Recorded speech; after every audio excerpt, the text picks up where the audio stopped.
آج میرے اعلیٰ حضرت کا قصہ میں آپ کو سناتا ہوں۔ بچپن میں جو تقویٰ تھا نا میرے اعلیٰ حضرت کا، اس کے بارے میں آپ پورا واقعہ سنیے۔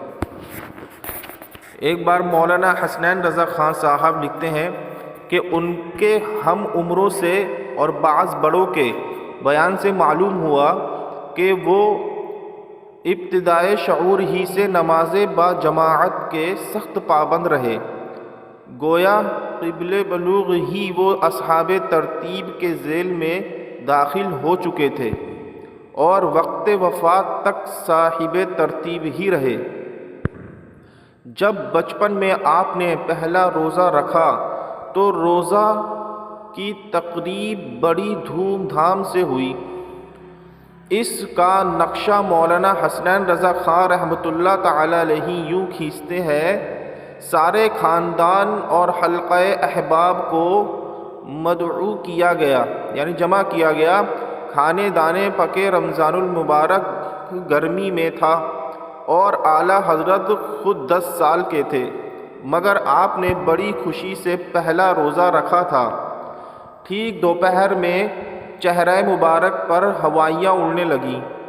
آپ کے والد ماجد نے دیکھا تو انہیں کمرے میں لے گئے اور اندر سے کواڑ بند کر کے اعلیٰ حضرت کو شیرنی کا ایک ٹھنڈا پیالہ اٹھا کر دیا اور فرمایا کہ کھا لو۔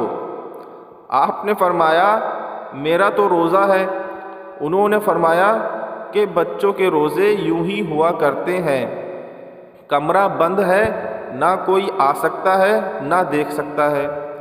تو اعلیٰ حضرت نے عرض کی کہ جس کا روزہ رکھا ہے وہ تو دیکھ رہا ہے۔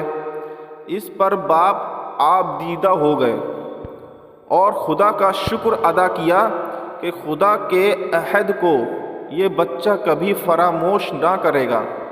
جس کو بھوک پیاس کی شدت، کمزوری اور کم سنی میں بھی ہر فرض کی فرضیت سے پہلے وفائے عہد کی فرضیت کا اتنا لحاظ و پاس ہے۔ بے شک آپ کی بچپن ہی سے یہ عادت رہی کہ اجنبی عورتیں اگر نظر آ جاتیں تو کرتے کے دامن سے اپنا منہ چھپا لیتے۔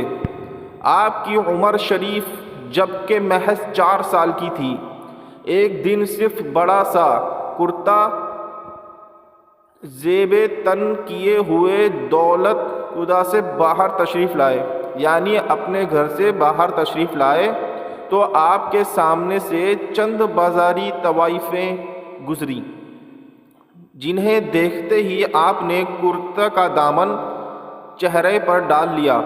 یہ حالت دیکھ کر ان میں سے ایک عورت بولی، واہ میاں صاحبزادے، آنکھیں ڈھک لیں اور ستر کھول دیا۔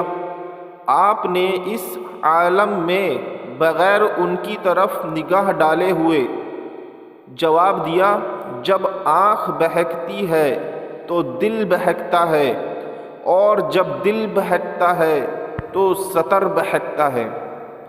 آپ کے اس عارفانہ جواب سے وہ سکتے میں آ گئی۔ آپ کے اس مبارک عمل اور حیرت انگیز جواب کے پیش نظر یہ سوال پیدا ہوتا ہے کہ جب آپ ننھی سی عمر میں اس قدر فکر و شعور رکھتے تھے تو پھر دامن کے بجائے اپنے ہاتھوں ہی سے کیوں نہ آنکھیں چھپا لے کہ اس صورت میں اپنا ستر بے پردہ نہ ہوتا اور مقصد بھی حاصل رہتا۔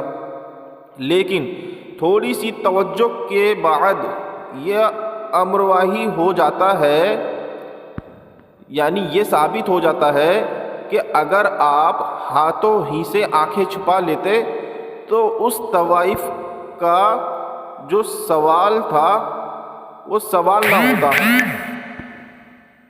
اور نہ اس کو وہ نصیحت آموز جواب ملتا جو آپ نے دیا، اور نہ گزرنے والے دوسرے سامعین کو وہ سبق ملتا جو بصیرت افروز سبق ملا۔ پھر آپ نے یہ طریقہ اختیار نہ فرمایا بلکہ من جانب اللہ غیر ارادی طور پر آپ نے دامن سے آنکھیں چھپائیں کہ بچپن کی ادائیوں ہی بچپن کی ادائیاں ہی ہوا کرتی ہیں۔ یہ اور بات ہے کہ اس ننھی ادا میں علم النفس کے حقائق پوشیدہ تھے۔ حضرت جناب سید ایوب علی شاہ صاحب رحمۃ اللہ علیہ فرماتے ہیں کہ بچپن میں آپ رحمۃ اللہ تعالی علیہ کو گھر پر ایک مولوی صاحب قرآن مجید پڑھانے آیا کرتے تھے۔ ایک روز کا ذکر ہے کہ مولوی صاحب کسی آیت کریمہ میں بار بار ایک لفظ کو بتاتے تھے مگر آپ کی زبان سے نہیں نکلتا تھا۔ وہ زبر بتاتے تھے، آپ زیر پڑھتے تھے۔ یہ کیفیت آپ رحمۃ اللہ تعالی علیہ کے دادا جان حضرت مولانا رضا علی خان صاحب رحمۃ اللہ تعالی علیہ نے دیکھی۔ حضور کو اپنے پاس بلایا اور کلام پاک منگوا کر دیکھا تو اس میں کاتب نے غلطی سے زیر کی جگہ زبر لکھ دیا تھا، یعنی جو اعلیٰ حضرت رحمۃ اللہ تعالی علیہ کی زبان سے نکلا تھا وہ صحیح تھا۔ آپ کے دادا نے پوچھا کہ بیٹے، جس طرح مولوی صاحب پڑھاتے تھے تم اسی طرح کیوں نہیں پڑھتے تھے؟ عرض کی میں ارادہ کرتا تھا مگر زبان پر قابو نہ پاتا تھا۔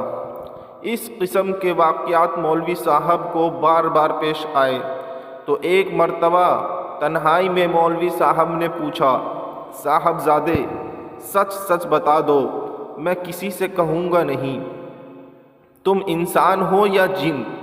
آپ نے فرمایا کہ اللہ کا شکر ہے میں انسان ہی ہوں، ہاں اللہ کا فضل و کرم شامل ضرور ہے اس میں۔ بچپن ہی سے نہایت نیک طبیعت یہ واقعہ ہوئے ہیں۔ سبحان اللہ سبحان اللہ، یہ ہے میرے اعلیٰ حضرت کی بچپن کا تقویٰ۔